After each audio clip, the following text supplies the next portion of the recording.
Bonjour à tous, on vous retrouve avec un grand plaisir pour un nouveau numéro de Green White Checker, notre talk vidéo consacré à l'actu du sport automobile international, saison 2, épisode 10. Laurent-Frédéric Bollet du podcast Lap, j'ose espérer que vous connaissez maintenant les participants habituels de cette émission, et mon fidèle ami Maxime Potard, alias Maxou le pilote, et sa chaîne YouTube qui est très connue. Salut Maxime. Salut LFB, bonjour à toutes et à tous, bienvenue pour ce 10e épisode de la saison et le premier véritable où le contenu sera dédié en première partie à la Formule 1 concrètement, puisque ça y est, on a eu les essais hivernaux et 2 Grands Prix, donc on va attaquer dans le vif du sujet avec la F1. Très content de te retrouver, on se voit un peu moins souvent, mais on a donc d'autant plus de choses à se dire et de débats à tenir ensemble, on espère que vous les appréciez toujours autant. Voilà, Formule 1 au menu, puis IndyCar, parce que la saison a bien commencé aussi de ce côté-là de l'Atlantique. Et on terminera par des évocations du WEC, qui a commencé à Sebring, et du Supercars, dont le deuxième meeting s'est déroulé en Tasmanie. Mon cher Maxime, tu sais aussi bien que moi qu'au-delà de nos activités propres, donc l'Afterlap pour moi, Maxou le pilote, la chaîne YouTube pour toi, nous sommes repris dans le cadre de cette émission sur les télévisions connectées Samsung, sur les portables Huawei et sur la chaîne de télévision Motor Racing TV, que l'on salue, que l'on cite avec grand plaisir, et en les remerciant bien évidemment de nous accueillir et de nous permettre donc et de vous permettre de nous suivre dans le cadre de ces échanges qui sont toujours source de franchise, d'honnêteté, de discours parfois où on n'est pas forcément d'accord. Et peut-être que d'ailleurs ça va commencer tout de suite avec quelques questionnements sur l'Arabie Saoudite, si tu me vois venir. Donc je te propose sans tarder de brandir notre drapeau vert.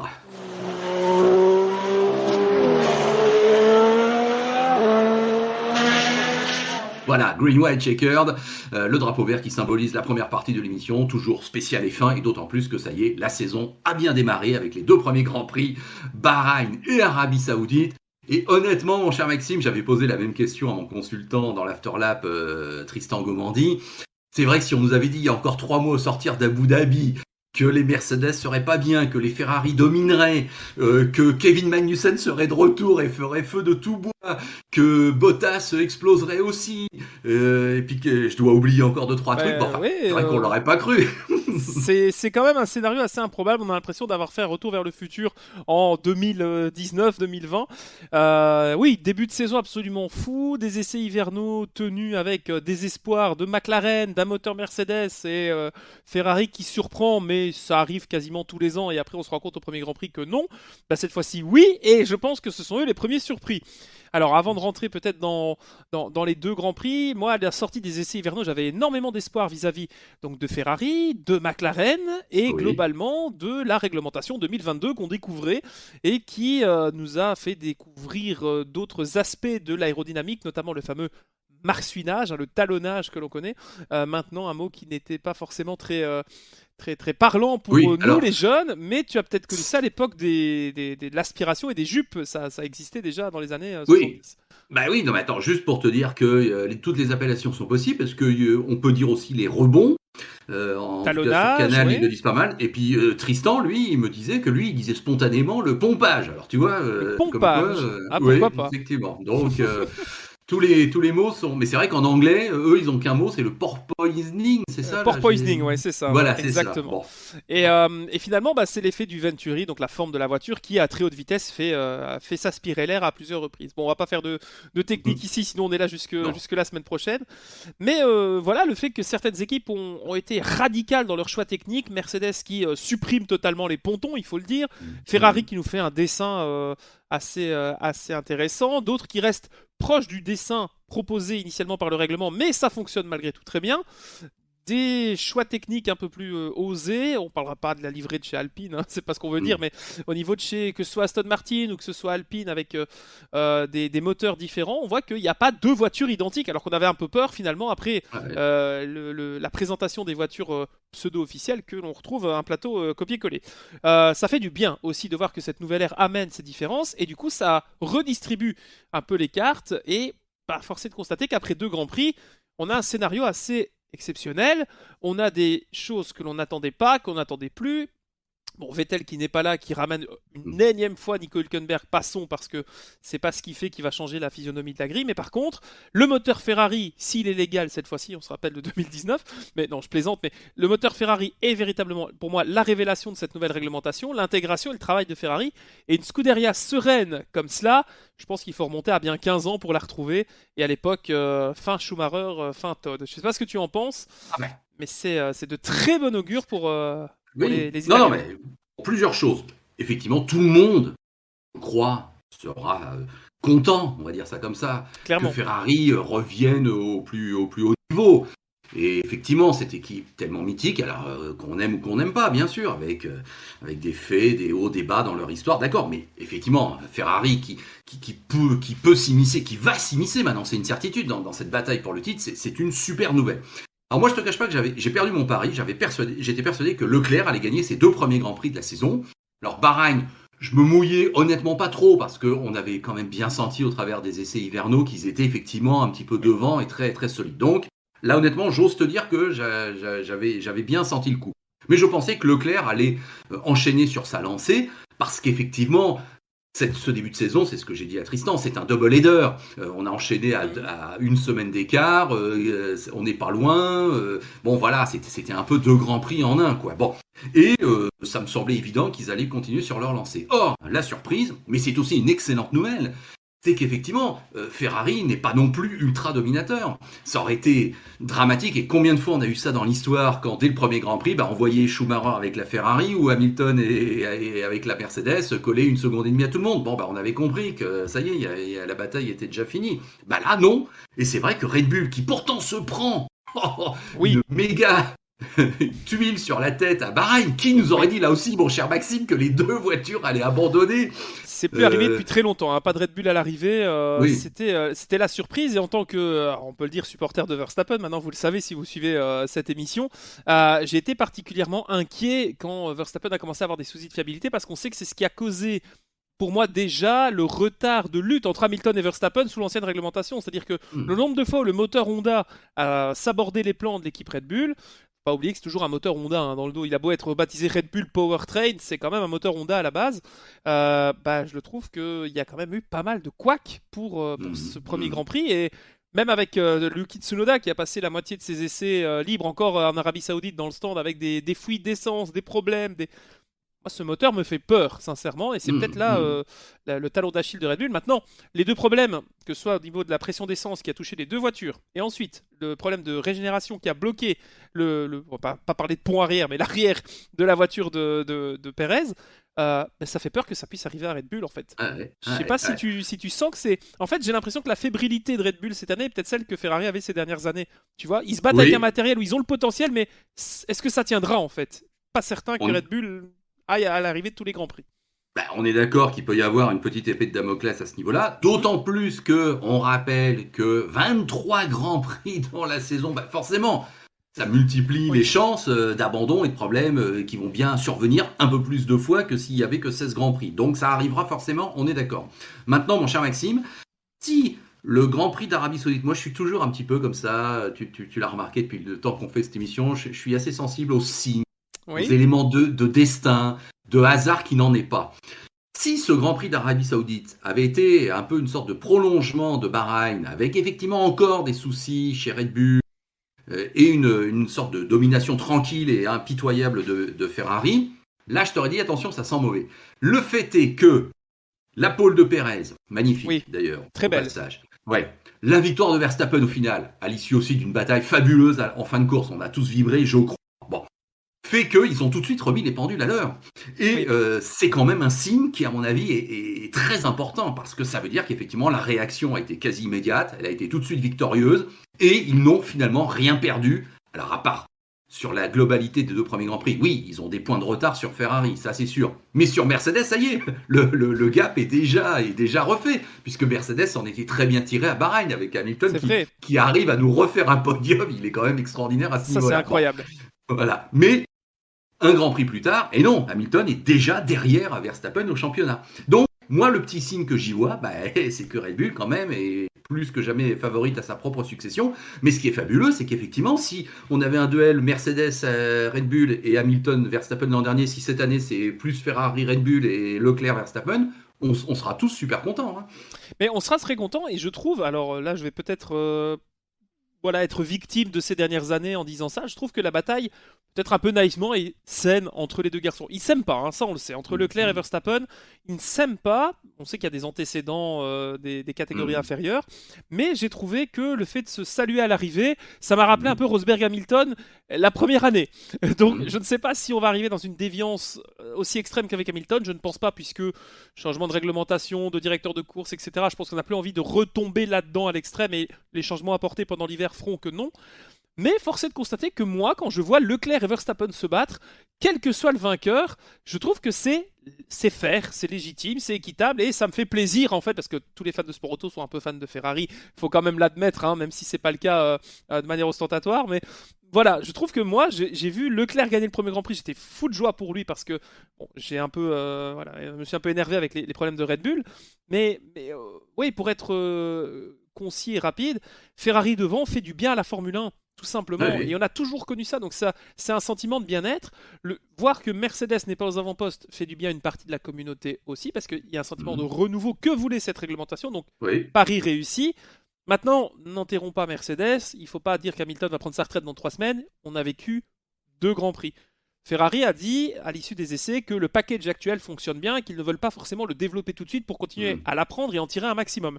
Là où d'autres équipes commencent déjà à faire évoluer, changer les pièces, etc. Donc Ferrari a peut-être une voiture qui pour l'instant est la meilleure. Intrinsèquement, peut-être que la Red Bull est au-dessus. Mais au niveau moteur, il y a quelque chose. Haas en est le témoignage, puisque Magnussen, même si Schumacher a du mal, on y reviendra après, mais Magnussen témoigne du bon fonctionnement de ce moteur Ferrari, de la performance possible, même si là c'est un peu une Ferrari déguisée, soyons honnêtes, à pas mal de points. Donc oui, Ferrari devant, ça fait du bien. Oui, le duel était, comme tu l'as dit, très agréable à suivre.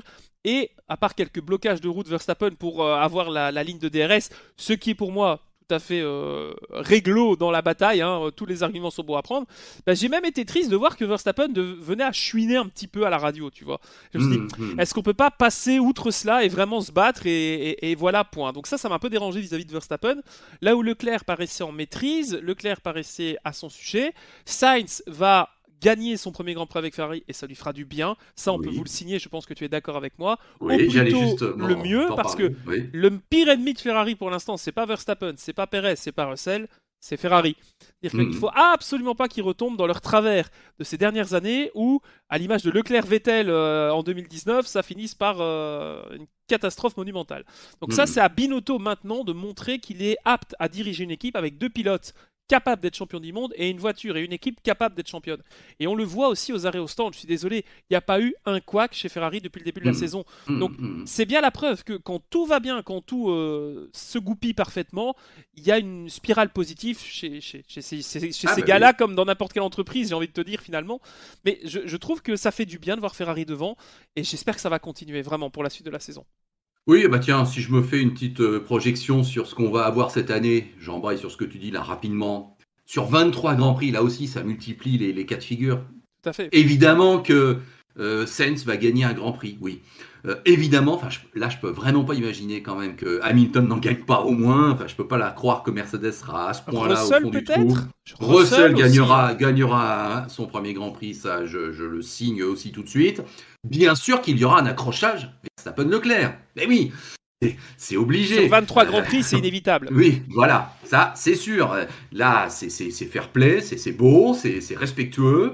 Et puis ça apporte un super spectacle, mais bon, évidemment que ça va se tendre et que ça va devenir, à un moment donné, ça va friter. Bah oui, forcément. Bon, donc il y a des choses comme ça qu'on peut deviner, mais c'est le sel à peu près normal d'une saison qui est excitante et qui effectivement là nous fait dire que la F1 a réussi son virage par rapport à cette nouvelle réglementation. Moi, j'aime bien la forme des ailerons arrière. Là, je suis fan de ces ailerons arrière. Oui. Ça donne très très bien. Voilà, les différences d'appelons ça de ponton, qui en est pas, mais chacun a un peu sa solution. Et effectivement, j'aime bien Red Bull, ça me semble très découpé, c'est très audacieux. Mercedes, c'est vrai que je suis pas fan, mais au moins ils ont tenté quelque chose. C'est Là, on peut-être pas pourra jamais leur efficace, mais reprocher. pour le coup, Voilà. oui, c'est honnête. J'aime beaucoup les pneus, les enjoliveurs dans les pneus, c'est marrant, ça me Euh, donne un look. un peu moins D'accord. fan, hein, chez Alpha, chez McLaren avec le logo Google. Je vous Oui. avoue que là, moi, j'ai un peu de Ah mal quand même. bon? Ah ben j'aime bien, Ah, ouais, moi, bon. ça me rappelle 2009 et les enjoliveurs qu'on avait transparents là. Non, ça, Oui. s'il y a vraiment un nom, ce serait vraiment ça, D'accord. ces enjoliveurs, ouais. Bon, C'est ok. dommage. Et puis bah tiens, j'en profite pour enchaîner, mon cher Maxime. Si au niveau global sportive, les grands prix sont censés être une vitrine un peu pour chaque pays accueille un grand prix. Oui, Est-ce vas-y. que ces deux premiers grands prix d'Arabie Saoudite de l'histoire qu'on a eu en 4 mois pas seulement, hein, finalement, puisque c'était l'avant-dernière manche l'an Tout à dernier fait. et la deuxième cette année, est-ce que ça t'a donné envie d'aller en vacances en Arabie Saoudite et à Jeddah en particulier? Alors, je ne sais pas si j'irai prendre un ticket VIP pour le Grand Prix de l'année prochaine. Non. Hmm. Alors là, on va partir sur un terrain qui est très complexe, puisqu'on ne doit pas déraper, que ce soit vis-à-vis du politique et Hmm. du reste. Sportivement parlant, il y a eu quand même des événements où, dans le passé, la Formule 1 a fermé les yeux sur pas mal de choses, notamment à Bahreïn. Hein, ça a été le cas il y a Hmm. quelques années où, quand même, à 15 km du circuit, on avait des tirs de missiles et c'était compliqué. C'est pas la première fois que le sport auto est touché à Jeddah, rappelle-toi. À Diriyah, lors de la Formula I l'année dernière, on avait eu quand même des missiles interceptés après l'arrivée de l'Ipri, ce qui avait fait parler et Ah, fait oui. scandale à l'époque. Hein. On avait vu des images après le podium où c'était chaud, sans jeu de mots malencontreux. Et Oui. Tu ici, te on se souviens retrouve au Dakar, au il y a bien Dakar également. un équipage qui a C'est été vrai visé qu'il a par été une visé bombe et touché. artisanale, oui, Ouais, bien ouais, sûr. enfin, Et le Dakar a bien lieu en Arabie Saoudite, c'est si tant est qu'on hallucinant. l'ait oublié, oui. Et donc, pour faire clair, une centrale pétrolière de la compagnie Aramco, qui est donc le sponsor titre du Grand Prix pour en rajouter, a explosé suite à l'envoi d'un missile lors de la séance d'essai libre de vendredi, où on a des images surréalistes. Alors, on vous les met en dessous ici, où on voit les Hmm. Formule 1 passer avec un nuage de fumée derrière. C'est Jeddah sous les bombes. Alors, les jeux de mots sont nombreux et le questionnement plus que légitime, c'était Hmm. fallait-il maintenir ce Grand Prix de Jeddah? Alors, Hmm. même si l'année dernière c'était plutôt sportivement qu'on avait des problèmes et que c'était propre et authentique vis-à-vis de la F1, là c'est quand même ce qui se passait autour qui posait problème. Alors, réunion des chefs d'État et de responsables de la Formule 1 avec le promoteur du Grand Prix, Aramco, Stefano Domenicali, donc le Hmm. nouveau président de la FIA, notre ami, enfin président de la FIA, non pardon, de la commission Hmm. F1, Ross Brown qui vient également parler, et surtout, Hmm. tous les pilotes et tous les team managers se réunissent jusqu'à pas d'heure vendredi soir pour savoir si oui ou non le Grand Prix doit continuer. Alors, de prime abord, moi j'aurais dit non, Hmm. évidemment, parce que ça me paraît incroyable. J'en ai pour témoin les mots, les images et les stories et les posts faits par le journaliste belge Gaëtan Vigneron qui couvre la Formule 1 Hmm. pour la télévision belge, qui était limite avec son micro comme reporter de guerre avec son pare-balles presse à dire bah, on va rester jusque vendredi et voilà quoi, tant pis, allez, salut, advienne que pourra. Waouh, le garçon on a vu, je pense, dans sa vie et son métier de journaliste, donc ça m'a vraiment interpellé et je trouve que non, en fait, il fallait juste quitter Hmm. au plus vite l'Arabie Saoudite. Sauf que on a menacé les équipes, on a menacé la F1 que à l'aéroport, on n'allait pas forcément leur fournir un avion pour quitter le pays. Je trouve ça Ouais, quand alors, même fort de café. Est-ce que j'ai c'est entendu parler de vrai? ça, ouais, j'arrive Voilà, pas à le croire complètement, voilà, hein, j'ai je du te le mal quand dis. même sur le fait d'interdire des gens de quitter un territoire. Hmm. Hmm. Maintenant, les pilotes et le GPDA auraient pu quand même se mettre en avant. C'est là qu'on regrette des gens comme, moi, je pense, comme Romain Grosjean qui en faisait partie et qui Hmm. aurait peut-être pu donner sa voix. Et c'est là où Hamilton, Alonso, des gens qui sont là depuis plus longtemps auraient peut-être pu aussi faire aller leur aura et leur force dans ce contexte-là. Je sais pas ce que tu en penses. Moi, je trouve ça Eh ben, hallucinant, tout simplement, hmm. qu'on ait continué ce Grand Prix au prix du sport, même si maintenant, posteriori, on peut se dire, bah, il n'y a pas eu d'autres incidents, il y a quand même eu quelque chose. Et franchement, en plus des accidents qu'il y a eu, je trouve que ce circuit Oui, mérite pas forcément sa place au c'est calendrier. ça. Il y en a 23. Là où on va supprimer Francorchamps, alors qu'on a fait Hmm. 40 millions de travaux, alors que c'est un joyau du championnat. Alors je suis un Et peu mon vieux oui, oui. réac, hein, mais j'assume vraiment. Hmm. Hein. Il y a des très beaux nouveaux circuits urbains, il y a des très beaux nouveaux circuits très intéressants techniquement. Je suis désolé, Jeddah est juste dangereux et pas qu'au sens sportif du terme. Ouais, ouais. Non, non. Écoute, moi, je vais juste avoir une analyse rapide et un petit peu neutre, parce que difficile de plonger dans des avis politico-géopolitiques, pas évident quand même. Moi, je pensais qu'effectivement le Grand Prix n'aurait pas lieu. Je pensais que de manière assez logique, on allait décider de pas courir. Donc, effectivement, je m'attendais à que ce soit annulé. Et donc, ça ne l'a pas été. Alors, on sait pourquoi. C'est qu'effectivement, il y a des intérêts économiques monumentaux, car effectivement, il semble bien que l'Arabie Saoudite paye au moins 70 millions de dollars par an pour avoir le plateau, là où la France et la Belgique, pour ne pas nous citer, 4 fois moins presque. Voilà, c'est ça. Et qu'effectivement, il y a un contrat qui court sur 15 ans et qui donc approche, si je ne m'abuse, le milliard d'euros. Bon, effectivement, combien de fois on entend les considérations économiques passent avant tout? Et oui, c'est obligé, parce que c'est le sel de la chose, c'est le nerf de la guerre, et qu'effectivement, il n'y a pas une organisation à entité un petit peu commerciale ou à des visées commerciales qui peut refuser comment dirais-je, le casser d'un contrat qui porte sur... Oui, c'est ça. Bon. On rappelle par contre que la Formule 1, juste te coupe un instant, la Formule 1 a fait un tollé incroyable à l'histoire au début de la guerre en Ukraine avec la Russie pour ne plus y aller, à dégager Mazepin, soi-disant que... Et après, tu vois ça sur 2 semaines. Mais oui. Alors ça, c'est le deuxième volet que je voulais dire, on est d'accord Maxime, mais effectivement, quand même, être allé se mettre dans ce piège de l'Arabie Saoudite, qui finalement est double. D'abord, qu'on le veuille ou non, il y a le pays. Je suis désolé, je ne fais pas mon anti-Arabie Saoudite primaire, mais je suis désolé, j'enfonce une porte ouverte. C'est évidemment un pays qui pose un problème au niveau de quelques valeurs occidentalo-démocratiques dont on ne peut pas se satisfaire et on ne peut pas aller là-bas comme si de rien n'était. Je suis désolé. Donc, il faut au minimum avoir ce questionnement et peut-être même se dire, mais pourquoi ont-ils été s'associer à l'Arabie Saoudite? Parce que à chaque fois, c'est se mettre dans des situations quand même qui sont source de conflits et de polémiques. Ça, c'est obligé. Bon. Deuxièmement, en plus, le circuit est horrible, entre guillemets. Enfin, je suis le premier à dire qu'il y a eu un beau spectacle à la fin de ce Grand Prix, je l'ai dit tout à l'heure. Mais honnêtement, ce circuit, Maxime, on ne le sent pas. On frémit, il est dangereux, il est inutile, il fait peur. En plus, il est chiant. C'est la même chose en double. Tu vas jusqu'au bout et tu as cette petite parabolique en mode un peu virage relevé qui est sympa, mais après, c'est la même chose que tu viens d'avoir, à savoir des enchaînements super rapides. En aveugle, on a installé des écrans pour que les pilotes puissent voir ce qui se passe derrière les murs parce que c'est trop dangereux. J'ai du mal avec ce genre de contrainte en disant oui, c'est pas grave, on va faire ça, ça ira, on continue quand même quoi qu'il arrive. Voilà. Et en plus, donc, le circuit est source de polémique. Donc, c'est beaucoup. Donc effectivement, ce rendez-vous annuel, auquel manifestement on ne pourra pas couper, chaque année il y aura la polémique, et chaque année il y aura les discussions, et chaque année il y aura la menace d'un missile qui tombera à 10 km du circuit, et chaque année il y aura les questions qui se posent sur le circuit, et chaque année on se dira qui va se cracher, qui va aller à l'hôpital, et qui va avoir des blessures en plus. Parce que là on parle de la Formule 1, mais quand on regarde les classes inférieures avec la Formule 2, il y a énormément de problèmes. C'est-à-dire qu'il y a eu gros crash l'année passée, on se rappelle de Théo Pourchère sur la grille, qui s'est fait très très très peur. Cette année, il y a encore eu de gros accidents au moment du départ et sur le reste. Il y a des problèmes fonctionnels, c'est-à-dire qu'on a quand même eu des sessions en retard l'année dernière. C'était il y a 3 mois et demi, donc voilà, je ne veux pas faire non plus, mais des ordinateurs qui ne fonctionnent pas, une formation des commissaires qui est catastrophique, voire honteuse pour la F1 après tout ce qu'on a vécu et les drames qu'on a connus. Le circuit, techniquement, sportivement, n'est pas intéressant. Le seul endroit où on peut avoir du spectacle, c'est un vibreur sur lequel les pilotes rebondissent pour aller se tuer. Je suis désolé, c'est ce que je pense. Donc non, moi, le Grand Prix de l'année dernière était spectaculaire dans son contexte de fin de saison. Cette année, il était spectaculaire. Oui, on a des belles photos avec... Oh oui, il y a des étincelles qui jaillissent quand on prend un vibreur. Mais non, en fait, moi, je veux pas ça pour la F1. Je suis désolé. Alors, c'est pas mon avis qui compte, mais l'intérêt d'aller jusque là-bas... au détriment de certaines...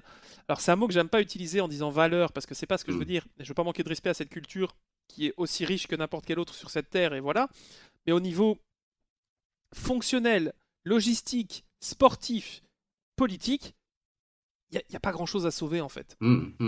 Et c'est dommage parce qu'on a déjà eu des critiques à l'époque où quand on allait dans des pays comme la Chine, comme le Bahreïn, où c'était parfois techniquement compliqué, on a été en Corée du Sud, on est allé dans des pays où c'était peut-être un peu plus compliqué, où c'était un peu moins facile logistiquement. Je suis désolé, le Grand Prix d'Inde, on est allé se paumer au milieu d'un désert. on a rigolé de Bahreïn et finalement aujourd'hui c'est inclus littéralement dans le reste de tout s'est construit autour. Bahreïn, c'est l'exemple de réussite, pas dire parfait, mais c'est vraiment ce qui a réussi et on voulait faire ça avec d'autres pays. Ça s'est pas fait, ça a été des fiascos. Je me rappelle, une safety car, une Jeep, si pas si tu te rappelles, en Corée, qui était encore là alors qu'on relançait la course. Enfin, c'est des pays qui n'ont pas la culture sportive et la culture du sport auto comme nous on le connaît en Europe ou même aux États-Unis ou ailleurs. Et voilà, moi j'ai des commissaires de piste monégasques qui ont fait des bonds de 10 mètres pendant le Grand Prix avec ce qui a été fait. Quand on lève la hasse, qu'elle se casse en deux, je suis désolé, c'est pas gérable. Par contre, Wittich qui vient sur place pour vérifier, ça, merci beaucoup, c'est très bien. Et ça, on en redemande bien grand bien lui fasse. Mais je sais pas, est-ce que tu trouves vraiment qu'il y a quelque chose à sauver d'un Grand Prix comme l'Arabie Saoudite? On parle juste du niveau. Rien qu'au niveau sportif, avant même de parler du contexte politique et de la situation extra-sportive, le circuit est dangereux, il n'est pas intéressant techniquement. Au niveau des pilotes, il n'y a pas grande possibilité de doubler. Il n'y a que des zones DRS où, effectivement, au bout, tu freines, tu piles. Oui, effectivement, c'est pas le Grand Prix que je regretterais s'il fallait en retirer un des 23. Ah voilà, bien sûr, c'est ça aussi. Bon, puis en plus maintenant il y a Bahreïn, il y a Abu Dhabi, il y a le Qatar, il y a l'Arabie Saoudite. Ah, je préfère 1000 fois aller à Losail. Losail était vraiment très intéressant, même si c'était un peu plus chiant, un peu plus parking. C'est ça. Grand Prix mais au moins, on se tuait pas, on risquait pas de se tuer à chaque virage. Tout à fait. Bon, alors je vais te poser, parce que l'heure avance et qu'on a d'autres thèmes, je vais te poser des questions en rafale et j'attends de toi, tu connais pas les questions, c'est la surprise, j'attends de toi des réponses concises en 30 secondes, tu me dis ce que tu en penses. Bon, si je m'amuse à dénommer ça comme les tableaux d'honneur, tu vois ce que ça veut dire? Oui, bien sûr. Cette expression en Belgique, les mentions spéciales de ce début de saison. Bon, alors on met à part Leclerc, Verstappen qui sont forcément les têtes d'affiche, et puis même Sainz et Perez qui se sont distingués aussi. Bravo à eux, rien à dire. Bon, mais quand même, mention d'honneur absolue, Kevin Magnussen. On est d'accord. Voilà, t'es d'accord, oui. Et pourtant, incroyable. C'est un pilote que je n'aime pas, je dois le dire. Je n'ai aucune affection et aucune sympathie pour Magnussen, mais bah oui, le voir avec madame et la petite dans le paddock, le voir ramener des points, comme si As venait d'arriver pour la première fois en F1 et qu'on avait plein d'espoir pour eux, bah on en reparle dans 8 mois quand la voiture sera pas développée et que ils retourneront un peu plus loin, quoi. Que le moteur Ferrari ne suffira plus. Mais ça fait plaisir, effectivement. Ah oui, super. Bon, alors au passage, Mick Schumacher, oui, là, en face de lui, un client sérieux qui peut le mettre un peu en difficulté. Un peu en ou comparaison. complètement, oui. Alors là, le crash qu'il a subi a déjà coûté 1 million à Haas. Haas qui a perdu son sponsor titre il y a un mois, avec Uralkali qui s'est retiré puisque Mazepin n'est plus là. Ce qui est logique, évidemment. Moi, je serais pas si serein que ça. Le baquet Ferrari 2023 pour Mick, il est pas fait. Parce que quand t'as Sainz et Leclerc qui sont en train de péter la baraque devant, moi, j'ai pas envie de ne pas re-signer pour au moins 3-4 ans. Mais bon. Bon, par contre, si on fait une projection pour l'année comme tout à l'heure, oui, Mick Schumacher va marquer ses premiers points en Formule 1 cette année. Il faut pas qu'il traîne, par contre. Il faut pas qu'il traîne. Ce sera avant Silverstone. Voilà. Alors, mention d'honneur aussi à Valtteri Bottas. Qui? Ah oui, c'est vrai, l'ancien pilote Mercedes. Qui, d'ailleurs, au passage, a fait pas mal de beaux résultats, au point même d'être devant Russell ou devant Hamilton, ce qui a fait un tollé sur Twitter. C'était absolument à mourir de rire les tweets qui ont été mis avec Bottas qui rigole de son classement. Bah écoute, je vais pas devenir le fan de Bottas parce que pareil, à l'image de Magnussen, Bottas m'a jamais enthousiasmé, excité, et que je maintiens ce que j'ai dit l'année dernière, c'est que qu'il ne soit pas sur la grille cette année ou qu'il soit là, il m'aurait pas manqué comme Giovinazzi. Il réussit, tant mieux, mais bon, il a eu quelques années pour le faire avec une bonne voiture, il l'a pas fait. Alors peut-être qu'à l'image de certains pilotes qui étaient bons dans des voitures de seconde zone ou de milieu de peloton, il pourra faire de belles choses. Maintenant, il deviendra un bon Nico Hülkenberg, voilà. Mais bon, alors je serais un peu plus gentil que toi. Dieu sait qu'on l'a taillé l'an dernier, qu'il était. Ah mais moi ça fait 10 ans que je le taille, Bottas, depuis qu'il a quitté Williams. Oui. Non, mais quand même, ce début de saison me semble-t-il prouve que une pression interne, un rapport de force en interne pas évident à gérer, une grosse machine comme Mercedes, des intérêts font qu'effectivement un pilote peut se voir un peu écrasé Pierre par Gasly. le truc. Pierre Gasly qui repart chez AlphaTauri, qui marche du tonnerre. Donc là, quand même, c'est la preuve que tu peux t'épanouir et que le talent, il l'a quand même, et qu'effectivement, là, ça a libéré d'une quelconque pression, ça va mieux. Donc bravo à lui. Mais je mets aussi un tableau d'honneur à Joe. Alors, tu sais que nos amis de Canal nous ont bien dit, en démontrant ça par A plus B, qu'il fallait donc dire Guan Yu Zhou. Vous avez Joe, ça aussi en Belgique? Joe ou Oui. Joe, exactement, oui. Ouais, parce que spontanément on aurait dit Zou. Bon, bah Eh non, oui. c'est pas Zou, c'est Joe. Allez, moi je dis Joe. Bah Joe, pas mal. Un point pour son premier Grand Prix. T'as vu ce Grand Prix d'Arabie Saoudite? Il est dernier au départ, il est Ouais. arrêté. Il fait une pénalité, ça se passe pas bien, il doit faire un drive-through. Et c'est pas sa faute, hein. C'est pas Oui. sa faute, c'est le Jackman, donc le responsable, le mécanicien qui doit lever la voiture, qui arrive et la lève alors qu'ils ne sont pas censés la toucher avant 5 secondes. Ça, Ouais. c'est pas sa faute à lui. Et au final, tu t'aperçois, alors évidemment, il y a des circonstances de course, mais tu t'aperçois qu'il fait 11. Attends, oui. Super. J'aurais tellement Bon. aimé qu'il passe juste Hamilton pour aller mettre une deuxième fois ses points, mais bon, premier Chinois en F1 qui marque des points, il avait fait de très belles choses en Formule 2 et sur les classes inférieures, donc je trouve qu'il n'a pas volé son volant. Des points, ça va tout de suite le rassurer peut-être de se dire j'en suis capable avec une Alpha qui marche bien, moteur Ferrari qui marche bien. Donc pourquoi pas un futur Albon, Russell se cache en Guan Yu Zhou et ça m'a fait plaisir oui de le voir avec ce petit numéro 24 sur l'Alpha et ouais je sais pas il faut qu'il peut-être alors c'est une expression mais il faut qu'il lâche du lest et qu'il se détende un petit peu et je pense que d'ici quelques mois si ça continue à être aussi bon que ça avec Alpha, il pourrait devenir un personnage du paddock à part entière qu'on retient et qu'on n'oubliera pas d'ici quelques années. Donc j'espère que la spirale continuera dans le bon sens pour ce garçon, clairement. On est d'accord. Et puis dernière petite question comme ça au passage, mon cher Maxime, est-ce que tu mets un tableau d'honneur à Esteban Ocon à l'issue de ce Grand Prix d'Arabie Saoudite? Ouf! Alors c'est vrai qu'effectivement par rapport à Alonso qui a eu des soucis, il est quand même devant au niveau du classement, mais est-ce que défendre son bout de gras jusque-là était nécessaire? Alors on sait qu'Ocon quand il est dans une voiture rose il perd un petit peu les pédales, on l'a vu les dernières années avec Force India et Racing Point. J'ai pas compris. Sincèrement, j'ai pas compris. Est-ce que l'orgueil d'un pilote a suffi? Est-ce que c'est une mésentente vis-à-vis du team? Est-ce que Otmar Zafnauer, qui est un patron à la poigne incroyable, c'est ironique bien évidemment, n'a pas su gérer ses pilotes? Et c'est peut-être là en fait le problème, c'est que Alpine, qui a changé sa trinité de tête de gestion pour avoir Zafnauer qui soit entre guillemets le décideur ultime. Si Pepper ne se décide pas à appuyer sur le bouton pour demander à Ocon de laisser passer Alonso, ça va pas le faire. Et pourtant, la cohésion d'équipe, c'est ce qui a amené chez Alpine l'année dernière un podium et une victoire. Donc, j'espère qu'on va pas perdre ça à cause de Zafnauer. Je suis pas forcément à taper sur Ocon parce que il défend sa place, son bout de gras, et je le comprends. Maintenant, peut-être qu'on est allé un peu loin pour Alpine, et quand on voit l'état actuel du moteur Renault et l'abandon d'Alonso, justement, encore en fin de course, il y a peut-être une gestion à réapprendre. Je sais pas, tu penses que Ocon était à punir ou à montrer du doigt? Pas forcément, je peux pas lui en vouloir, moi, d'avoir fait ça.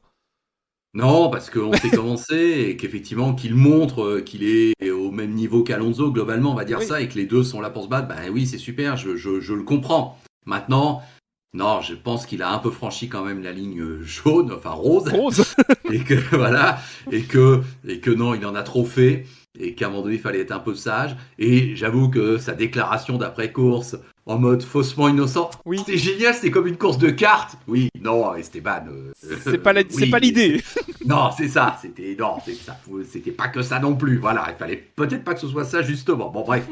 Donc, je vais pas critiquer un de mes deux représentants de mon pays, mais disons que, j'aurais tendance à dire, faudrait pas que ça arrive tous les week-ends. C'est ça, voilà. Parce que voilà, c'est ça. Bon, allez, je te propose de terminer là notre longue page F1, mais il y avait évidemment de quoi dire.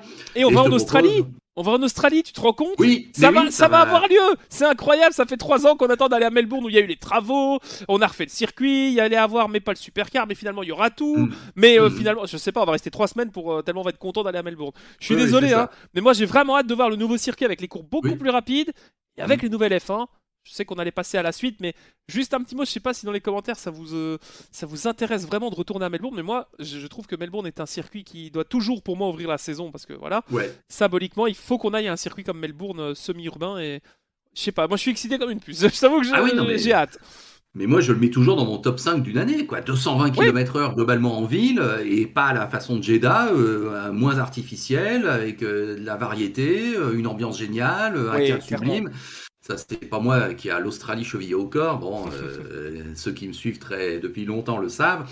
Donc là, oui, je vais pas me plaindre. Donc effectivement, j'attends ça aussi avec une très très grande impatience. Maxime, tu as tout à fait raison de le dire. Bon, on en reparlera évidemment lors du prochain numéro. On est parti, vous l'avez compris, maintenant vers des rendez-vous plutôt mensuels en ce qui concerne Green White Checkered, mais ce qui nous permet effectivement d'avoir une belle qualité, puisque nous avons déjà une belle quantité. Voilà. Alors, je te propose de passer à la deuxième partie de notre talk. Aujourd'hui, nous allons parler IndyCar.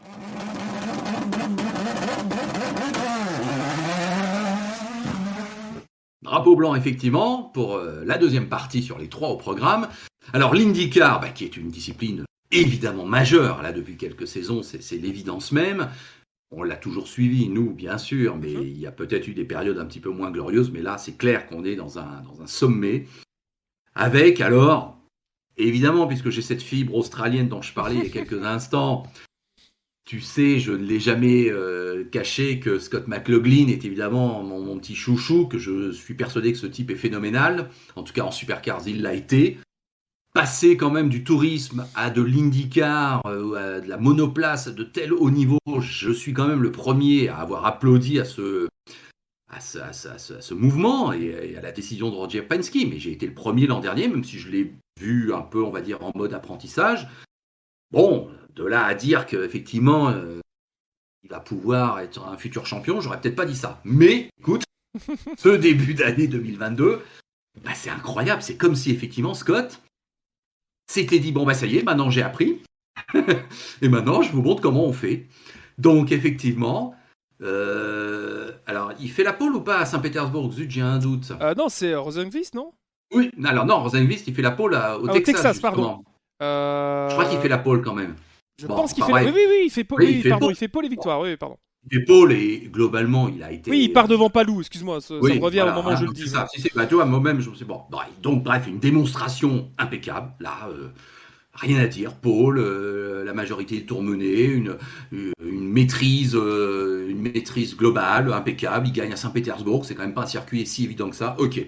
Texas, moi, à chaque fois que je vois le Texas, Maxime, j'adore ce rendez-vous parce qu'il est mythique, mais là aussi, dans la série des circuits dangereux, ça a eu une tronche, mais à quel prix, hein? Oui, on est d'accord. Oui, parce qu'on s'est moqué de l'Arabie Saoudite à ce niveau-là, mais c'est vrai que le Texas, on a des mauvais souvenirs. Hein. Et c'était il y a 11-12 ans maintenant. Hein. Oui, c'est pas si vieux que ça.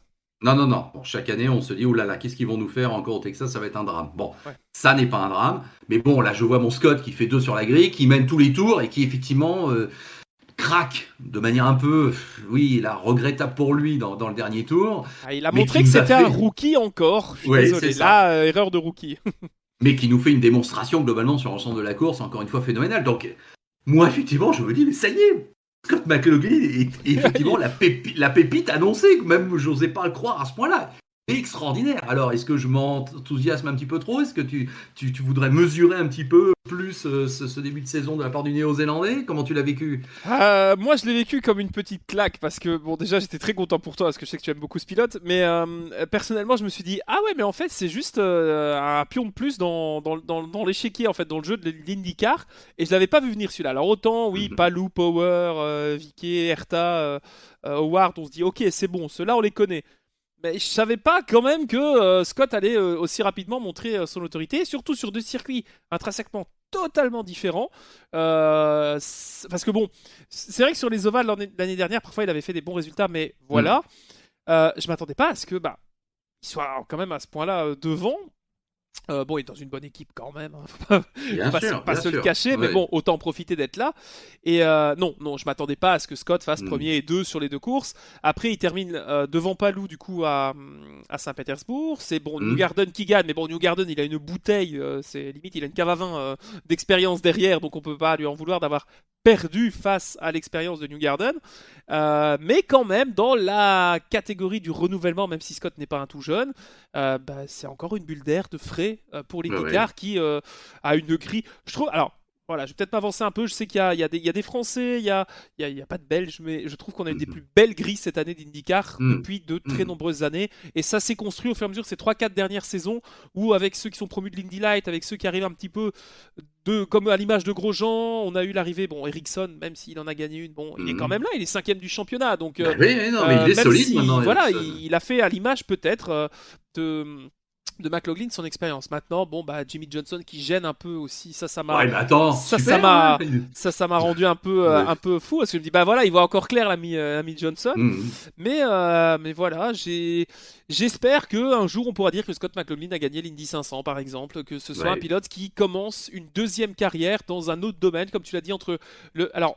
Tu dis du tourisme. Alors moi j'ai un peu de mal en pensant que le supercar est du tourisme, parce que c'est une discipline qui est tellement propre et spécifique avec ses particularités, sa technologie et son histoire que je trouve qu'on est champion de supercar. C'est encore plus pour moi, Mhm. c'est amélioratif par rapport à champion de voiture de tourisme, où c'est parfois un peu plus des tractions, un peu plus chiant. Voilà. Mhm. Mhm. Le Ouais, ouais, supercar est plus spectaculaire et ouais, plus tout à fait. viril, si je puis dire, sans être méchant. Ouais. Et voilà, et le début de saison est prometteur, et j'ai qu'une hâte, c'est que ça continue en fait pour lui, mais que ça continue aussi à se battre avec Palou qui doit se défendre par rapport à l'année dernière, avec Dixon qui fait de la résistance, avec Vicky, avec, bah oui, que Mhm. ce soit, enfin moi je suis toujours Howard qui finira un Oui, alors jour devant Howard, McLaren. bon, va Mais falloir il remettre un peu. faudrait, voilà, faudrait quand Oui. même débloquer un petit peu la bride, hein, parce que là, ça commence à être dur. Alors, si je reprends les classements d'Howard, il a fait 13e et 12e. Ben oui, C'est pas c'est pas fou terrible quand même, hein. pour un prétendant au titre. Et effectivement, McLaren l'a moyen et Howard a laissé passer des points. Non, moi j'ai envie de te dire, la logique voudrait que, bon, bah évidemment, les Penske seront aux avant-postes, oui. Ça, c'est établi. Palou, en tant que champion en titre, est très solide. On l'a vu des Ah Saint-Pétersbourg, oui. sera toujours là. Avec effectivement un Dixon et Ericsson en deuxième niveau maintenant, mais qui sont très Oui. solides. On veut croire qu'effectivement Howard sera là quand même. Non, l'inconnu, c'est quand même Andretti. Alors, je suis C'est très vrai. confiant sur Colton Herta, qui, je pense, est vraiment aussi Bah, une il était là, pépite. mais alors j'ai dit une bêtise tout à l'heure, il n'est pas parti en même temps que Palou, c'était Herta qui était pas loin au départ à côté de Scott, je pense. Il avait fait une bonne qualif Oui, à ouais, c'est Saint-Pétersbourg. ça. Bon, Donc, excusez-nous si on n'a pas revérifié au moment oui, d'enregistrer il y a eu l'émission. Mais Texas oui, entre c'est deux, donc moi ça. j'ai le Texas plus en Voilà, tête. Mais c'est ça. Mais non, mais Herta sera là, c'est sûr. Là où, ouais, par contre, chez Andretti, alors, si, évidemment que nous, on a une confiance énorme en Romain Grosjean, qui, même s'il fait une course un chouïa décevante à oui, Saint-Pétersbourg, arrache finalement un top 5. C'était très oui. bien, c'était un très bon signe, très efficace. Au final, il y a un super résultat. Bon, au Texas, là, pas de chance, trahi par la mécanique, là, c'est sûr, c'est un coup d'arrêt. Rossi, je vais commencer franchement à m'inquiéter sur lui parce que je crois Oui, qu'hélas, les c'est signes la messe est se dite. Ouais. multiplient. Bah ouais, il a eu son heure de C'est gloire il y dommage. a 3-4 ans. Ouais. Mais là, je le sens stagner et pas être vénard en fait. Et ça, Oui, ça joue c'est beaucoup, vraiment tu as raison. dommage. Oui, Oui, oui, il bah a oui. souvent le petit quelque chose qui manque pour réussir, là où d'autres sont dans la phase où il était à l'époque, il y a, comme tu dis, 3 4 ans C'est quand il est ça. arrivé. Voilà. Je rajouterai effectivement Viquet dans l'équation parce que on n'a toujours pas compris ce qui lui était arrivé l'an dernier, mais il y a eu quelque chose en Oui, deuxième ça s'est partie. écroulé dans la deuxième partie de Oui. saison. Il allait, bah, ouais, peut-être la malchance à l'image de peut-être de Rossi, Mhm. tu vois, ça ne se goupillait pas bien. Voilà. Mais là, il a l'air de revenir au Faut contact qu'il et tienne toute l'année parfaitement. maintenant, hein. Il faut qu'il tienne toute Voilà, la c'est saison. ça. Oui, c'est ça. Et puis, bah, il y a un petit jeune que j'aime bien, là, parce qu'il nous a fait à un moment donné deux dépassements fabuleux lors d'un restart. C'est Kyle Kirkwood. Ah, Je sais pas Kirkwood, si oui, oui, oui, hein, oui. la Oui, voiture je me toute souviens de son nom. noire des Ouais, G-Foyt. À un ouais. moment donné, il nous fait un dépassement par l'extérieur et honnêtement, c'était extraordinaire. Donc, effectivement, moi, je me suis dit, ce petit jeune qui Ouais, effectivement a un à palmarès surveiller. fabuleux, et il a tout gagné là où il est passé, hein, tu sais, dans les Alors non, je formules vais pas te inférieures. mentir que j'ai pas vu Non. son palmarès, mais son nom a été cité pour la première fois Oui, début de saison et j'ai pas encore fait le tour de la ben, grille. c'est l'équivalent de Piastri. Ah ok, Il y a d'accord. Les versions oui, filiales américaines. US. Les trois formules de promotion des 3 dernières années, il les a gagnées. Donc, effectivement, là, on peut pas lui reprocher Ce monsieur a grand-chose. quand même cité tous les favoris de la saison sans citer Will Power, hein, quand même. Alors oui, eh ben, c'est fait exprès, Ah, car j'allais dire. non, je persiste à penser que Will Power est dans une deuxième phase de carrière et que C'est même si fou, hein, ça. effectivement il est toujours là et il n'y a pas de problème. Ah, il gêne Il- pas, hein, et sa voiture est plutôt ouais, jolie d'ailleurs en passant. mais bon, non, chez Penske, c'est McLaughlin et Et Newgarden c'est tout, quoi, ouais. qui vont dominer. Ouais, ça c'est sûr. Voilà. Ah, Est-ce que Power pourrait nous faire une Dixon qui résiste un petit peu? Je sais pas. Je pense que Ouais, on pourrait quand même le garder dans. Il est combien Power? Il est quatrième, je pense. Oui, bon, voilà. Bon, ouais. après, on a fait encore une fois que 2 courses. Oui, et pour finir, bah, nos deux amis vétérans, Pun et vainqueur d'Indy, donc le duo Pagenaud-Castroneves, moi je veux croire il aura des coups Ses d'éclat. chances, oui. Oui, parce que Alors, Simon va pas vivre une saison aussi difficile que ces 2 dernières années, je pense. non, Ça voilà. devrait aller mieux. Donc, et là, il est peut-être un peu à la Bottas, un petit Ouais, côté où il y a exact. moins Moins de voilà, il y a pression. moins de pression, voilà.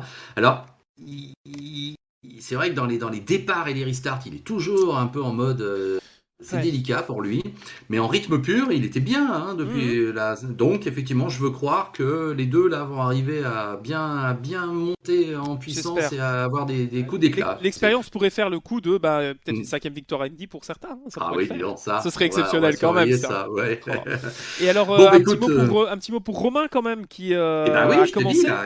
Il a bien capitalisé à Saint-Pétersbourg, alors qu'effectivement. Et dans les stands, il s'est fait peur, Saint-Pétersbourg. Il a failli se faire couper en deux. Je ne sais plus par quelle voiture, et je me demande si c'est pas par Scott. Enfin, c'était très chaud. Plus. En gros, il y avait un entassement de 3 voitures et lui, il est arrivé derrière, mais il a freiné, mais au dernier moment. Donc, ça a été particulièrement chaud. Ouais. Non, mais c'est sûr que le terrain des ovales très rapide, c'est sûr que c'est celui où il sera le moins à l'aise. Mais des circuits routiers à la Barber, à la Long Beach, Mid-Ohio, il va y aller. Franchement, là, ça va. Là aussi, je prends les paris qu'évidemment, Romain Grosjean va gagner son premier Grand Prix IndyCar cette année. Je suis pas obligé. aussi certain que ça, sache-le. Ah bon? Ouais. Bon. On verra. Si. Bon, voilà. Affaire à suivre et on verra bien. C'est Long Beach, le prochain rendez-vous. Prochain arrêt, Long Beach, magnifique circuit. Enfin, moi, j'adore avec la fontaine. Enfin, c'est un des plus beaux circuits pour les photos d'IndyCar. Vraiment, Long Beach, c'est immanquable. Bon, si t'as fait la F1 à Monaco. Oui, Long Beach en IndyCar te fait pas peur. Donc, un pronostic, mon cher LFB, pour Long Beach. C'est tentant de dire Scott McLaughlin. Oui, parce que on va quand même penser un peu à Saint-Pétersbourg et on va se dire c'est quand même aussi un peu un esprit un peu urbain à l'américaine, mais en même temps je vois bien mon Romain Grosjean éclaté. Voilà, je venais juste de te dire que si on est capable de faire Monaco en F1, on peut gagner sans problème. À Long Beach. Donc allons-y pour Romain. Je mettrais une bille quand même sur Dixon personnellement, mais ça c'est. Ah dis donc. Ah ouais, non, j'aimerais bien. Non mais Dixon là aussi dans les paris de la saison va bien nous faire sa victoire annuelle. Oui, ça c'est ça. Il va en gagner une, c'est évident.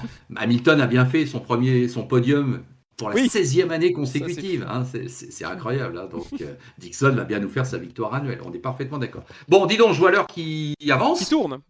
Mais je ne doute pas que vous soyez, nous, les spectateurs de cette émission, que vous soyez bien calés, que vous voudriez qu'on en parle encore pendant des heures du sport automobile international. Mais non, on va, si vous le voulez bien, passer à la dernière partie spéciale WEC et Supercars. Le drapeau à damier est agité.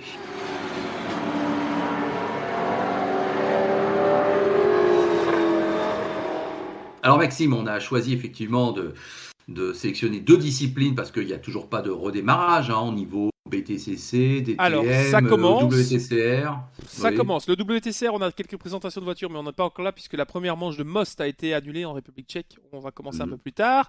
Le BTCC, les essais ont eu lieu pour la première fois ici ces jours-ci avec les premières BTCC hybrides qui ont roulé, donc les BMW, etc. Je vous en ferai une belle page quand la saison aura commencé d'ici quelques semaines. Et en championnat DTM, alors c'est pas du tourisme, mais pour l'instant pas grand-chose, ce n'est quelques annonces, l'arrivée de nouveaux pilotes comme Niki Tim, notre ami avec son cornet de frites sur la tête, on l'aime bien en Belgique, qui reviendra en DTM. Donc pour l'instant, ça commence tout doucement. Et non, on n'est pas encore dans le vif du sujet de ces saisons qui sont souvent bien plus courtes. Mais maintenant, on s'est habitué avec l'IndyCar, la NASCAR, la Formule 1 à avoir des championnats avec 20, 30, 40 courses. Les championnats européens et les autres championnats sont parfois un peu plus courts. Il y aura de la Formule E aussi ce week-end en passant d'ailleurs, puisqu'on va aller à Rome. Je ne serai pas aux commentaires. Enfin, c'est pas possible. Écoutez, spammez la RTBF, le compte @RTBF Sport sur Twitter, expliquez-leur que pourquoi pas moi, mais je ne serai pas au micro malheureusement la semaine prochaine, je serai en vacances pour être tout à fait honnête. Ok, mais on est avec toi Maxime et on espère que tu reviendras vite au micro nous commenter la Formule I en Belgique. Bon, et donc le WEC.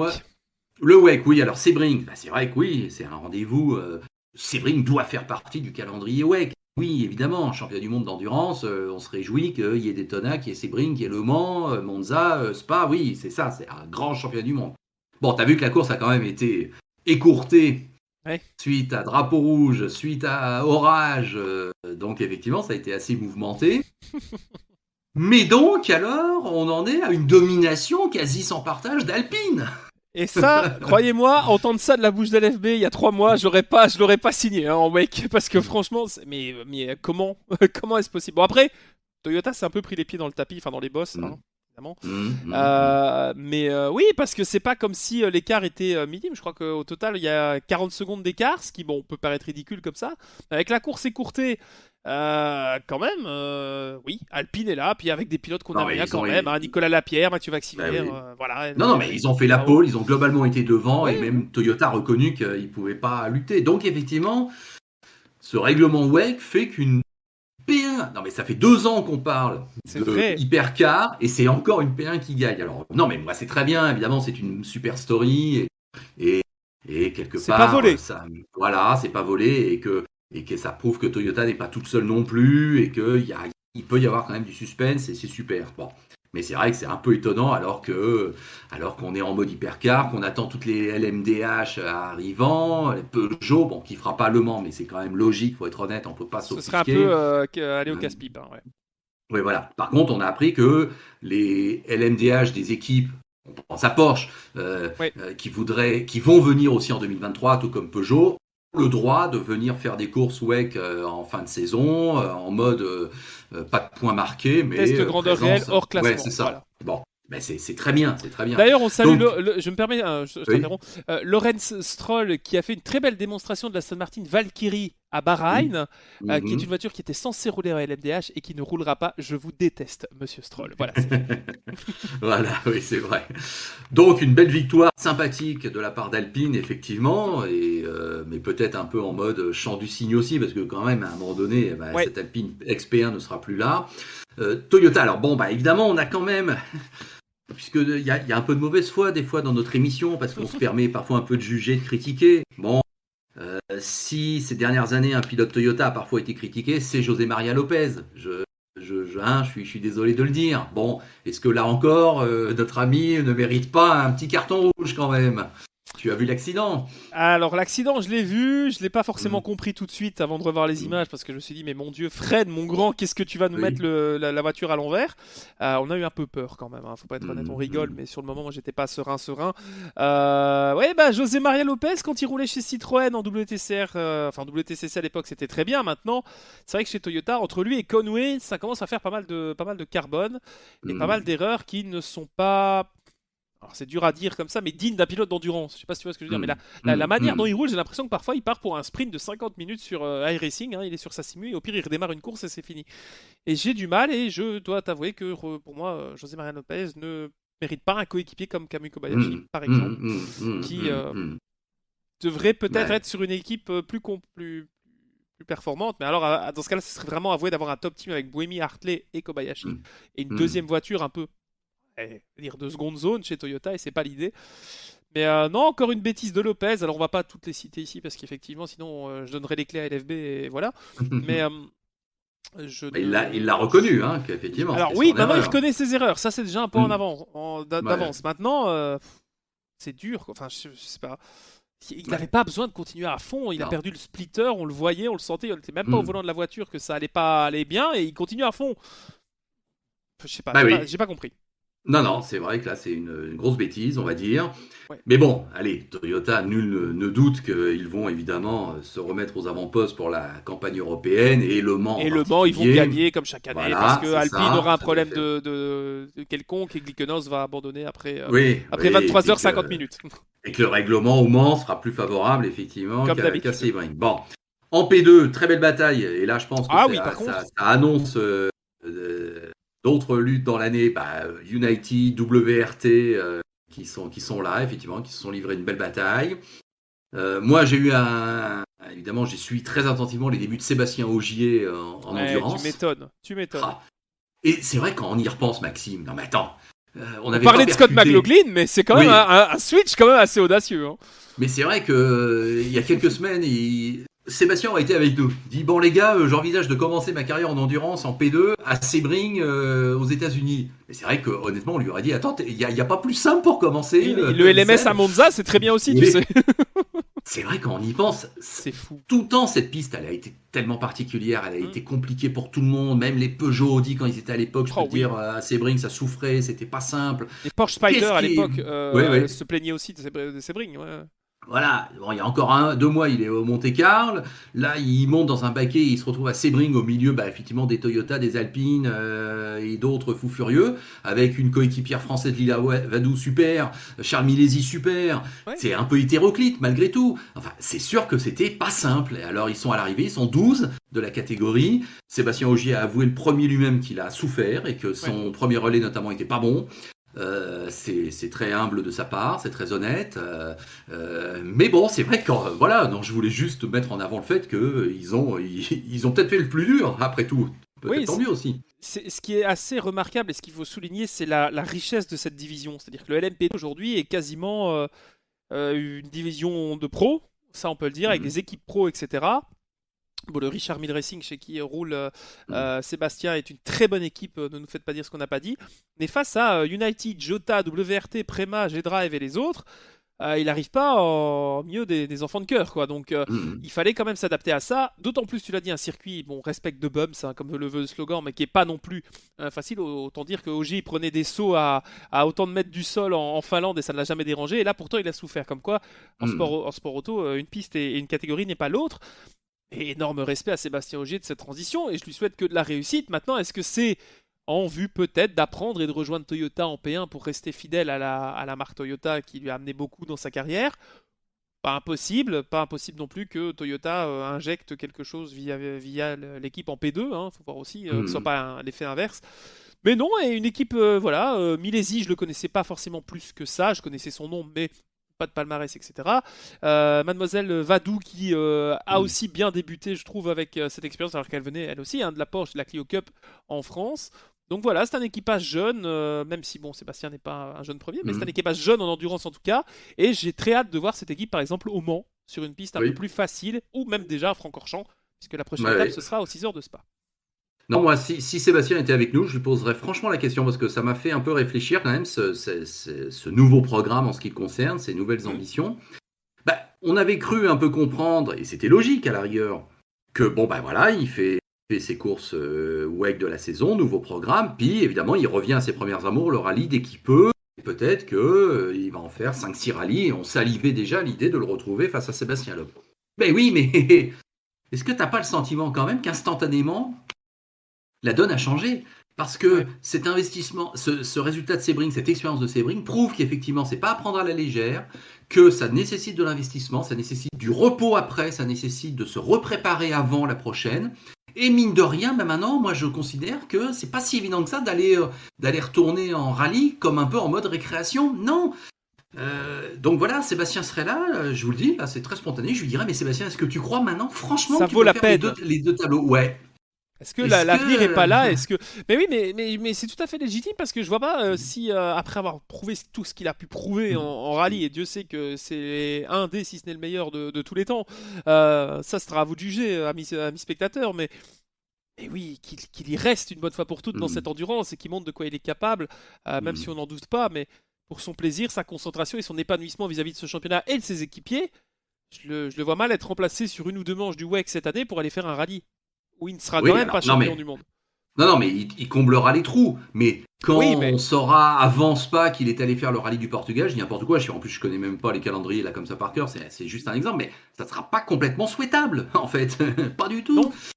Voilà, Loeb c'est différent. Et il a 47 ans, il a pas grand chose d'autre. Bon, C'est là, vrai. un investissement en endurance de la part de Sébastien Ogier dans le sein d'une structure professionnelle avec un propriétaire qui a des moyens, mais qui évidemment veut que ça marche aussi. Il y a des priorités peut-être. Et il y a des prioritisations, si j'ose dire. Donc, effectivement, là, j'avoue que je demande un petit peu à voir. Maintenant, évidemment, la nouvelle revanche Loeb Ogier, on en salive déjà, parce que si, c'est vrai quand même. Mais je m'interroge un peu. Voilà. Bon, écoute, le débat est Je me lancé. délecterai plus de voir Ogier sur un programme plein chez Toyota dans 2 ans en Mhm, endurance au mhm, Mans que de le voir aller faire joujou avec ouais. son collègue Sébastien Loeb. Mais Voilà. bon, Bon, voilà. écoutez, si vous avez un petit avis à nous faire, à nous partager, à s'exprimer, n'hésitez pas dans les commentaires parce que là, je suis intéressé de voir comment vous-même vous pressentez, vous sentez un peu ce double programme de Sébastien Ogier. Bon, tu m'autorises pendant 2 minutes à te dire ce qui s'est passé en Supercars. Mais même 3 si tu Donc, veux. oui, non, attends, je vais aller vite parce que début de saison, donc tu te souviens à Sydney Motorsport Park, 2 courses, Chas Mostert et Van Gisbergen qui avaient gagné. et Mostert donc en tête du championnat. Bon, on se retrouve à Simon's Plains, donc tu sais c'est ce circuit en Tasmanie qui est singularisé par une grande première ligne droite et qui se termine par une sorte de petit banking. On en avait parlé de cette épingle, ce banking que j'avais évoqué dans un jeu vidéo il y a quelques épisodes de cela, et c'était le circuit que je cherchais effectivement. Oui. Voilà, donc Simon's Plains, qui est vraiment un des circuits typiques à l'australienne, court, 2,5 km, pas large. Le no-kill australien, moi je l'appelle. Voilà, c'est ça, mais qui exactement, ça fait partie de ces anciens circuits, un peu à la mode. Alors en Angleterre, il y en a toute une tripotée, mais à l'ancienne et qu'on aime bien retrouver une fois par an. 3 courses sprint cette fois-ci, 3 polemen différents, un seul a réussi à convertir sa pole en victoire, c'est Shane Van Gisbergen qui n'a pas fait les choses à moitié puisqu'il a gagné les 3 courses.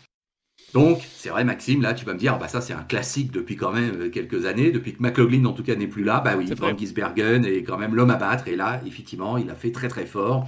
3 courses, 3 victoires avec une pole au milieu, rien à dire. Alors parfois ça a été un petit peu en jouant des coudes, notamment face à Anton De Pasquale, mais le fait est qu'il a assis de nouveau son autorité et qu'effectivement, McLaughlin parti, c'est vrai que Van Gisbergen, c'est l'évidence même, est l'homme à battre et est le meilleur sur le papier de tous les pilotes, le plus complet. Bon, donc instantanément, il reprend la tête du championnat et c'est vrai que Mostert, lui, s'est complètement écroulé. Alors là, gros coup dur.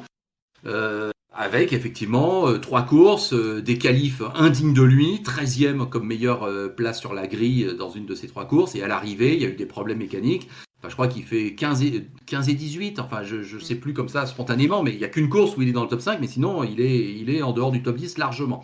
Donc instantanément, il passe de la première à la 4e place au classement du championnat, et évidemment, gros coup de bambou, et je lisais ce matin une déclaration de Mostert qui, ça y est, alors qu'on en est qu'au 2e rendez-vous de l'année, dit tout de suite, le titre c'est fichu, j'y pense même plus, c'est catastrophique ce qui nous est arrivé, ça veut dire que pour l'instant on peut pas lutter contre effectivement Triple Eight et Dick Johnson Racing, donc les 2 équipes reprennent le pouvoir avec De Pasquale qui effectivement est le dauphin de Van Gisbergen maintenant au championnat avec 67 points. Bon, moi ce que j'ai envie de te dire, si on fait des projections sur l'année, c'est que oui, Van Gisbergen est l'homme à battre. Son coéquipier Brock Finney, le fameux, le petit jeune qui est propulsé en remplacement de Jamie Whincup, monte en puissance et ça y est, le voilà dans le top 5 maintenant. Donc je t'annonce qu'effectivement sur l'ensemble d'une saison, bien évidemment que Brock Finney gagnera cette année sa première course en supercar, ça c'est évident. Que Mostert renouera aussi à la victoire, c'est obligé. Ça que Pasquale, que Anton De Pasquale et Will Davison vont avoir des circuits qui vont leur être favorables, donc eux aussi vont se mêler à la bataille, mais il va falloir quand même aller chercher Van Gisbergen. Il y a aussi une équipe qui monte en puissance, c'est le Grove Racing, avec un David Reynolds là, qui a ressuscité complètement. Ça m'a fait plaisir de le revoir un petit peu dans le bon wagon, on va dire. Ouais. Voilà, et cette équipe, je te le rappelle, le nouveau team principal, c'est David Cauchy qui était l'ingénieur de Whincup et de Van Gisbergen ces dernières années. Donc là, il y a quand même eu un petit transfert. Un bon fond. Voilà, c'est peut-être pas aussi fort que lorsque Ludo Lacroix avait quitté Triple Eight pour aller chez Dick Johnson, mais quand même, le fait est que une tête pensante de Triple Eight qui va à la concurrence, tout de suite cette concurrence, elle se monte tout de suite. Donc c'est pas par hasard. Voilà, c'est ça. Donc écoute, prochain rendez-vous donc Melbourne en avant-première du Grand Prix d'Australie. Avec toujours ce positionnement qui est un peu paradoxal puisqu'ils sont clairement course support de la F1 avec des horaires parfois qui sont un peu relégués en fin d'après-midi. Non, intenable, c'est une horreur, attends. Voilà. Et pourtant, on sait très bien que la moitié des spectateurs de Melbourne vient aussi pour voir le Supercars au moins autant que la F1 parce que c'est dans les gènes. Ce qui m'a toujours fait rire, c'est quand tu voyais les Formule 1 rentrer pendant les séances d'essais libres et tu avais toutes les supercars qui étaient garées dans l'entrée des stands en épi qui attendaient d'être ramenés à la pesée ou à la réglementation. C'était pas mal. Voilà, en tout cas, un rendez-vous qu'on attend avec impatience pour retrouver, comme on disait tout à l'heure, au moins ce nouveau circuit de Melbourne. Et évidemment, en tout cas, Jamie Whincup en tant que patron d'équipe, là aussi, super début d'année. Évidemment, 5 courses, 4 victoires. Évidemment, ça démarre très bien. Son capitanat, si j'ose dire. Est-ce que tu penses qu'il a le temps, dans ses obligations et sa volonté de tout maîtriser, parce qu'il est un peu comme ça quand même quand il était pilote, de s'occuper de Finney? Est-ce qu'il a le temps de le coacher, le faire grandir, lui donner des petits conseils, des tips, ou est-ce que justement il le laisse tranquille? Non, je veux croire qu'effectivement... Moi j'ai ce sentiment là aussi, j'ai ce sentiment qu'il est un peu en train de le chapeauter à l'image d'un ancien tout simplement, de lui montrer les ficelles. C'est ça. Oui, non, mais les faits se sont penchés sur le berceau de Finney. Il y a évident parce que j'ose un peu dire que je connais le fonctionnement interne de Triplette, et il y a un côté un peu grande famille, mais qui est vraiment Est-ce pas que c'est qu'un l'image mot de en l'air. Verstappen chez Red Bull en fait? C'est un peu ça, il a Oui, été modelé à oui. arriver là, quoi. C'est ça, c'est ça. Il y a quand même un produit maison d'un petit jeune qui a toutes les cartes en main pour éclater, et il le couve, c'est évident. Et j'en veux pour preuve aussi une déclaration qu'a fait Mark Skaife. Donc là, en dehors de l'équipe, mais quand même, Mark Skaife, autorité absolument suprême du Supercars, qui dit l'émergence et l'arrivée de Finet me rappelle tout le buzz, à l'époque on n'employait pas ce mot-là, mais tout le buzz qui entourait Craig Lowndes quand il est arrivé en Supercars. Car je te rappelle, Craig Lowndes, pourquoi est-il aussi mythique? Il arrive en Supercars et il met tout le monde d'accord, il a 18 ans. Bon, voilà, c'est ça. Donc, il est devenu instantanément une légende. Bon, alors, Finet, peut-être pas à ce point-là, mais voilà, on sent bien que les regards sont braqués en se disant, ouais, là, il y a un petit jeune qui sera un futur pilote énorme, immense dans l'histoire En tout cas, il est à bonne sport. école, parce que je pense que là où il est dans sans doute la meilleure équipe possible. C'est ça, tout à fait. Donc voilà, bah écoute, moi je te propose, est-ce que tu auras un mot de la fin en plus des miens là sur le Supercars? Non, ça Pas va, particulièrement, non. Écoute, non. merci beaucoup pour ton analyse et ta passion quand tu nous expliques les dernières infos de ce championnat qui te tient tant à cœur. Et moi, je m'y intéresse grâce à toi un peu plus que ces dernières années où j'avais un peu, effectivement, lâché la grappe. Parce que, comme on dit souvent dans cette émission, on aimerait bien tout regarder, mais il n'y a pas assez d'heures dans le week-end. Puis on a des obligations à côté aussi. Et parfois, il faut faire un choix. Maintenant, on n'en est pas non plus au point avec LFB de se dire, bon, toi, tu regardes ça, moi, je regarde ça. On se divise pas non plus. On parle surtout de ce qu'on regarde ensemble. Parce que c'est vrai qu'on regarde tous les deux l'IndyCar, on regarde tous les deux, un peu moins, mais le Supercar. Il regarde un peu le tourisme. On a suivi un peu le trophée Andros. Enfin bref, on suit un petit peu des disciplines qui nous tiennent à cœur et on vous en parle et on espère que ça vous plaît toujours autant. Ouais, en tout cas, c'est toujours très agréable. Voilà, merci de votre attention. Maxwell Pilote, donc, la chaîne YouTube à ne pas rater, il faut s'abonner tout de suite. L'Afterlap, le podcast, voilà. L'Afterlap, le podcast du sport auto, bah merci si vous pouvez me suivre sur toutes les plateformes usuelles d'écoute, sur la chaîne YouTube, l'Afterlap bien sûr. J'essaye souvent d'avoir une déclinaison vidéo en plus de l'audio pur. Un rendez-vous maintenant un peu événementiel tous les mois. Bon, on va affiner ça avec Maxime. On vous le dit franchement, pour la prochaine date, on va se retrouver. Mais il y aura forcément un nouveau Grand Prix, il y aura forcément de nouvelles courses par-ci par-là, donc il y aura de quoi dire et on vous tient au courant dès qu'on s'est mis d'accord et dès qu'on pourra donc se retrouver pour enregistrer la prochaine émission. Maxime, je te remercie. Merci à toi. Porte-toi bien. Également, portez-vous bien aussi. N'hésitez pas donc à partager, à faire vivre en fait ce podcast qui représente un petit peu de travail pour nous deux quand même parce qu'on prend beaucoup de plaisir, mais c'est du boulot aussi. Donc voilà, partagez-le, la vidéo sur vos réseaux et évidemment sur Twitter, ça ne coûte pas grand-chose et parfois un like, un commentaire, une interaction en fait sur le live parce que toutes les vidéos que vous voyez ici, nous on les tourne la veille, mais vous les avez en première le lendemain sur YouTube et on a le chat et moi je passe toujours évidemment sur le temps de midi quand je diffuse pour lire vos commentaires et interagir avec vous. Donc merci beaucoup pour votre attention et votre fidélité.